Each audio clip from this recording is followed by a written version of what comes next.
Et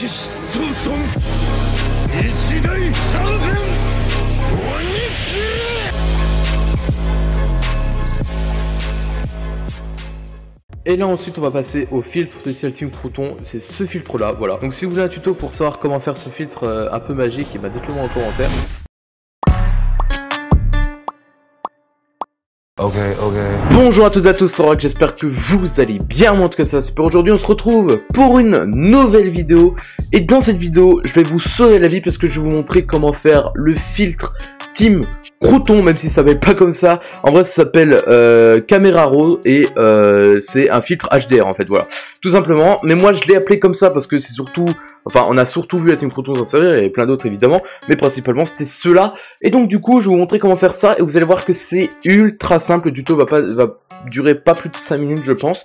Et donc du coup, et ben on est tout de suite parti. Et donc du coup pour l'exemple j'ai pris la miniature que j'avais fait pour le calque par calque d'Inoxtag, que vous pourrez trouver sur ma chaîne d'ailleurs, hein, pour savoir comment Inoxtag fait ses miniatures.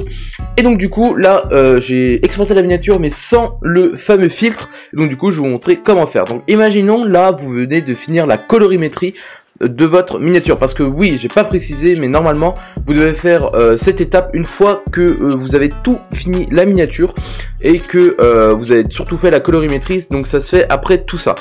Donc du coup là vous avez fini votre miniature et là vous la trouvez un peu fade, enfin vous la trouvez très bien mais moi je vais pouvoir la rendre moins fade. Et donc du coup pour ce faire, là, imaginons, donc, hop, je vais rajouter un calque, je sais pas, de n'importe quoi, de vibrance, imaginons.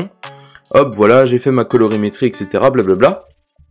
Donc là, ce que vous allez faire, c'est prendre tous les calques que vous avez sur le côté, là, à droite.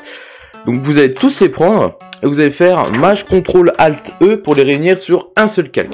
Et donc du coup, une fois que vous avez votre calque avec tous les calques dessus, en fait, ça va vous éviter d'aplatir, comme ça vous pourrez modifier si vous avez fait une erreur. Donc du coup, une fois que vous avez ce calque là, vous allez dans filtre, et là, filtre Camera Raw, juste ici.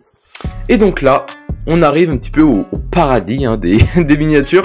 Donc du coup, là, ce que vous pouvez faire déjà, c'est, vous avez vu, vous avez plein d'onglets. Donc là, vous pouvez modifier déjà la température, donc pour la rendre plus froide ou plus chaude.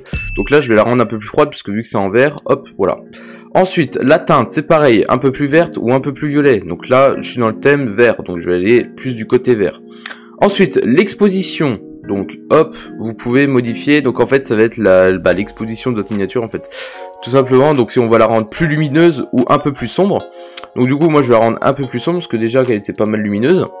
Ensuite, hop, on va modifier le contraste. Donc là, par exemple, on enlève du contraste ou on en rajoute. Donc le contraste va rajouter un petit peu de profondeur.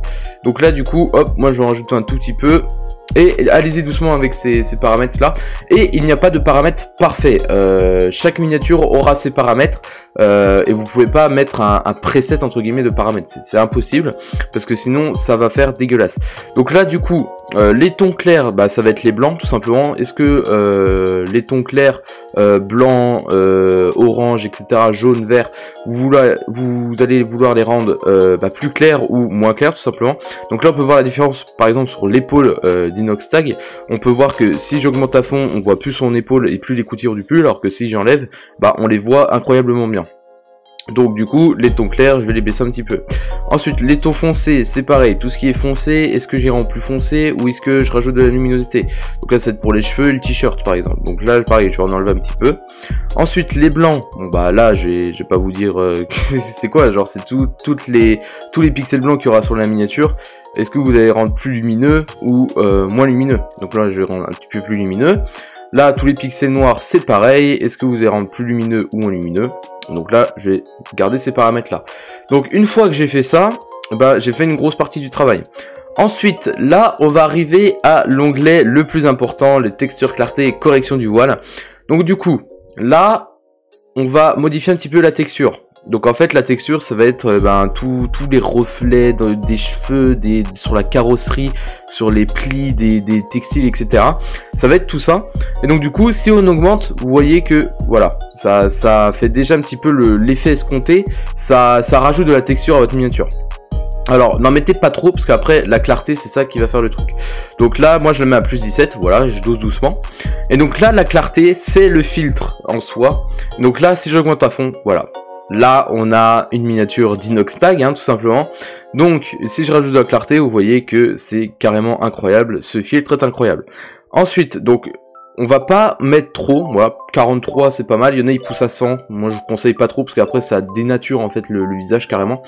Et donc là, ensuite on a la correction du voile, donc ça va être pour un petit peu les couleurs, donc vous voyez que si je baisse à fond c'est moche, si j'augmente à fond aussi ça sera moche, donc va falloir doser un petit peu. Donc une fois que vous avez fait votre correction du voile, donc moi je vais laisser à plus 6, vous avez de la vibrance, voilà tout simplement, donc la vibrance vous connaissez hein, maintenant, et la saturation c'est pareil, donc moi je vais pas en mettre trop, moi je vais en mettre comme ça me paraît pas mal.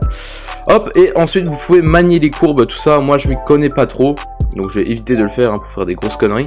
Ensuite vous avez tout ce qui est détail, étalonnage, etc. Donc la netteté ça peut jouer aussi, donc là si je l'augmente, bon, forcément voilà ça sera plus net, mais là vous voyez que ça donne un effet aquarelle un peu dégueulasse, donc je vais l'enlever.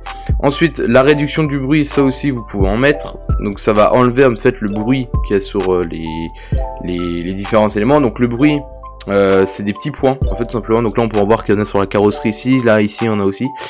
Et donc la réduction du bruit c'est ça, et normalement la réduction du bruit par couleur ça rend les trucs plus lisses, voilà tout simplement, parce que là le bruit en général c'est noir et blanc, c'est monochrome, et donc là on a le bruit par couleur, donc là du coup ça peut jouer aussi, mais là vous voyez que j'ai carrément abusé de tous les réglages etc pour bien vous montrer. Donc là vous voyez que ça donne un effet aquarelle un petit peu bizarre.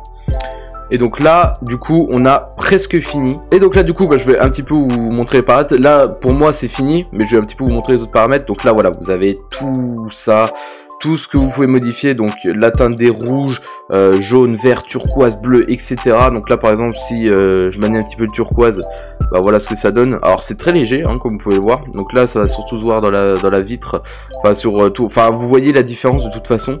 Mais voilà, c'est pour être méga précis.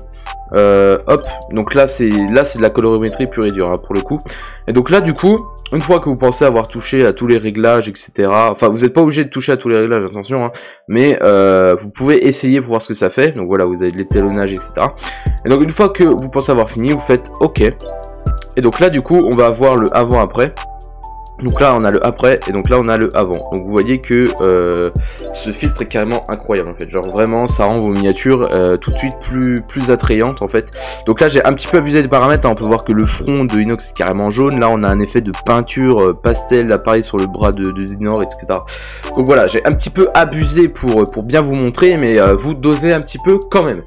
Et donc du coup c'est la fin de cette vidéo, j'espère qu'elle vous aura plu. Si c'est le cas, n'hésitez pas évidemment à vous abonner, à lâcher un pouce bleu, c'est le seul moyen de me soutenir pour le moment. Donc faites-le vraiment, ça ferait super plaisir, hein, voilà tout simplement. Et donc moi je vous dis ciao tout le monde pour une future vidéo, c'était Aurax.